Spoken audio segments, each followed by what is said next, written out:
Pada kesempatan kali ini, saya akan mengulas tentang ikan sidat, serta manfaatnya agar nantinya ikan sidat ini tidak akan tergerus masa dan hanya tinggal sejarah, dikarenakan proses hidupnya yang sangat unik dan masih banyak misteri dalam kehidupan ikan sidat, serta penangkapan bibit sidat yang tanpa aturan dalam menangkapnya.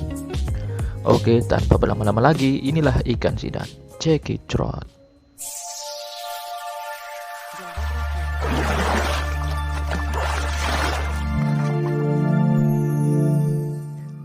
Indonesia merupakan negara yang kaya akan sumber daya alam. Tidak terhitung kekayaan yang terdapat di Indonesia ini, mulai dari ujung barat Sabang sampai ujung timur Merauke. Kekayaan itu sampai sekarang belum dimaksimalkan oleh sumber daya manusia yang ada, termasuk dalam dunia perikanan. Tidak dapat dipungkiri bahwa Indonesia merupakan negara yang kaya akan wilayah perairan daripada wilayah daratan. Tetapi kenyataan sekarang adalah Indonesia belum bisa memanfaatkan semua sumber daya yang ada tersebut. Permintaan dan kebutuhan ikan sekarang ini terus meningkat, yang diiringi dengan kesadaran akan pola hidup sehat dan usaha untuk memenuhi kebutuhan protein untuk kebutuhan sehari-hari. Sementara itu, ketersediaan ikan semakin lama semakin menurun dikarenakan masyarakat hanya berusaha menangkap tanpa berpikir untuk membudidayakannya.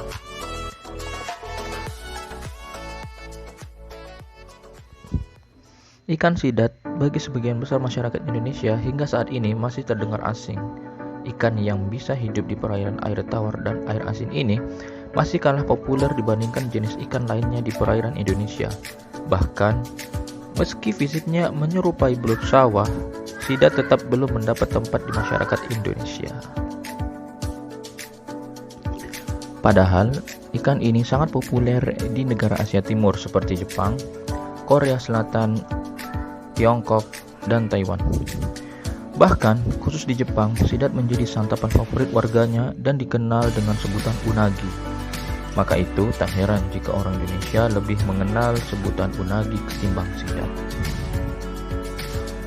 Di Indonesia, ikan sidat mempunyai banyak nama, antara lain di daerah Jawa Barat dikenal dengan sebutan ikan ulin, ikan moa, ikan lubang, ikan lumbon, dan ikan larak.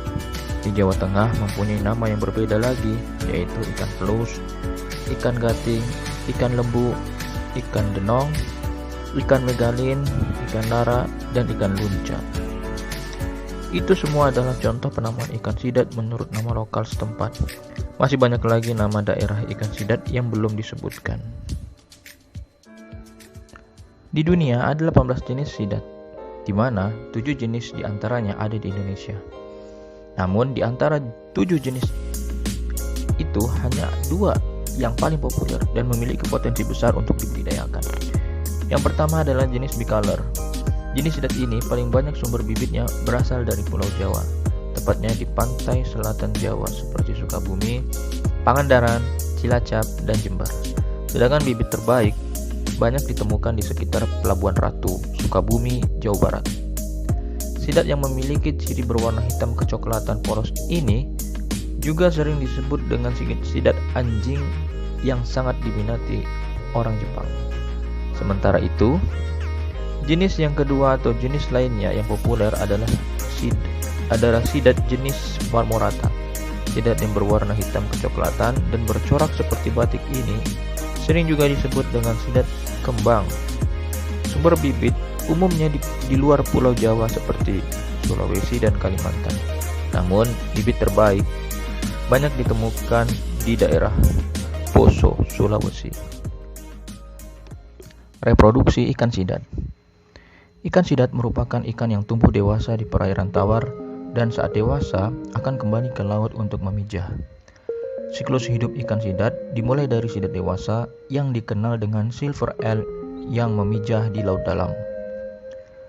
Siklus hidup ikan sidat terancam karena terutama sistem reproduksi dengan adanya perubahan saluran air yang menghubungkan danau dan sungai ke laut.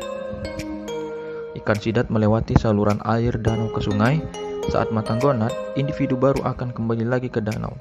Dalam siklus hidupnya, setelah tumbuh dan berkembang dalam waktu yang panjang di perairan tawar, Sidat dewasa atau yang dikenal sebagai yellow ale berkembang menjadi silver ale. Sidat silver ale ini kondisinya sudah matang gonad. Selanjutnya, silver ale akan bermigrasi ke perairan laut dalam untuk memijah. Setiap individu sidat betina dapat menghasilkan telur sekitar 7 juta hingga 13 juta telur.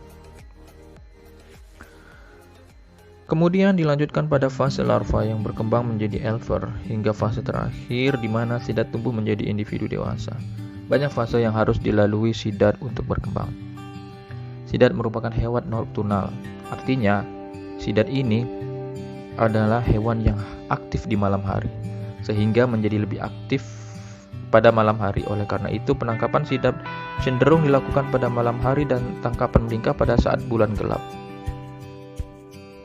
Ikan yang aktif pada malam hari atau nokturnal ini tergolong jenis ikan karnivora. Berdasarkan penelitian, hewan ini akan memakan ikan dan binatang air lainnya yang berukuran lebih kecil dari bukaan mulutnya, khususnya organisme bentik seperti udang, kepiting, cacing, dan larva, kerang-kerangan, serta moluska. Dalam siklus hidupnya, ikan ini mengalami 6 fase, yaitu telur, preleptocephalus, leptocephalus, glass eel, dewasa, dan induk. Sidat mempunyai sifat catadromus, yaitu hewan yang hidup di perairan tawar, dan pada saat akan memijah, sidat bermigrasi sangat jauh ke laut dalam. Sifat ini merupakan kebalikan dari sifat ikan salmon yang bersifat anadromus, yaitu hidupnya di laut dan bermigrasi jauh ke hulu sungai yang sangat jernih untuk memijah. Ikan sidat mampu beradaptasi pada salinitas 0,0 hingga 35 ppm dan suhu 12 hingga 30 derajat Celcius. Sidat bernafas menggunakan kulit sekitar 60% dan menggunakan insang sekitar 40%. Sidat juga mampu mengambil oksigen langsung dari udara. Komoditas ekspor sidat. Ikan sidat merupakan komoditas perikanan yang belum banyak dikenal orang. Padahal hewan yang mirip dengan belut ini memiliki potensi luar biasa sebagai komoditas dalam negeri maupun ekspor. Saat ini permintaan ekspor sidat terus meningkat. Harga jualnya juga mencengangkan. Ikan sidat merupakan salah satu jenis ikan yang laku di pasar internasional seperti Jepang, Hong Kong, Belanda, Jerman, Italia, dan beberapa negara lainnya. Dengan demikian, ikan ini memiliki potensi sebagai komoditas ekspor. Di Indonesia sendiri, sumber daya benih cukup berlimpah. Setidaknya, terdapat 4 jenis sidat, yaitu Anguilla bicolor, Anguilla marmorata, Anguilla nebulosa, dan Anguilla celebensis. Ikan ini terancam punah. Sidat menjadi salah satu komoditas perikanan yang banyak diburu pasar domestik maupun ekspor. Lantaran punya nilai ekonomis tinggi, kondisi perikanan sidat secara global menunjukkan tren penurunan, sehingga mendorong konsumen mencari sumber baru di kawasan tropis, khususnya di Indonesia. Jenis sidat Eropa, Anguilla, dan sidat Jepang, Anguilla japonica, merupakan komoditas sidat yang banyak diburu konsumen.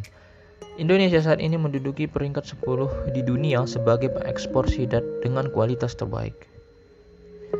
Permintaan ekspor sidat yang tinggi menyebabkan gejala penangkapan berlebihan komoditas sidat di Indonesia. Apabila tak dikelola dengan baik, maka sidat Indonesia akan mengalami nasib yang sama seperti sidat Eropa yang telah masuk daftar Appendix 2. Apa itu Appendix 2? Appendix 2 adalah hewan langka yang dilindungi di alamnya. Tidak boleh diambil dan dijual apabila keturunan hewan langka tersebut langsung berasal dari alam. Namun, apabila sudah ditangkarkan, maka keturunan generasi ketiga boleh dimanfaatkan. Artinya, hewan yang sudah masuk kategori Appendix 2 dilarang untuk ditangkap di alam. Pemanfaatan sidat di Indonesia terbagi atas penangkapan benih untuk kebutuhan budidaya dan penangkapan dewasa untuk konsumsi. Sidat termasuk salah satu produk perikanan yang memiliki nilai tinggi, baik di pasar domestik maupun di pasar ekspor. Popularitas yang terus meningkat itu menyebabkan permintaan terus naik dari waktu ke waktu. Akibatnya, kondisi perikanan sidat secara global saat ini mulai memperlihatkan tren penurunan, terutama sidat yang berasal dari Eropa dan sidat Jepang. Meski demikian, kebutuhan dunia akan ikan sidat tetaplah tinggi. Negara-negara seperti Jepang, Korea, Taiwan, Cina, dan Hong Kong yang selama ini mengkonsumsi ikan sidat jenis Anguilla japonica akan berlomba-lomba untuk mendapatkan suplai ikan dari sumber lain, yaitu dari Indonesia. Permintaan pasar ekspor yang tinggi tersebut terus memicu untuk aktivitas penangkapan ikan sidat yang tidak terkontrol di berbagai daerah di wilayah Indonesia. Apabila pola tangkap tetap seperti ini, tidak menutup kemungkinan dalam 1 dekade ikan sidat di Indonesia akan mengalami kepunahan. Bila pola tangkapannya tetap seperti ini, tidak menutup kemungkinan dalam 1 dekade mendatang ikan sidat akan mengalami penurunan populasi alamiahnya karena eksploitasi benih sidat untuk pembesaran budidaya konsumsi yang berlebihan. Mengingat ikan sidat belum bisa ditelurkan atau dipijahkan secara buatan layaknya ikan lele ataupun ikan-ikan lainnya, karena belum ada ilmuwan di seluruh dunia ini yang dapat membenihkan ikan sidat yang unik ini.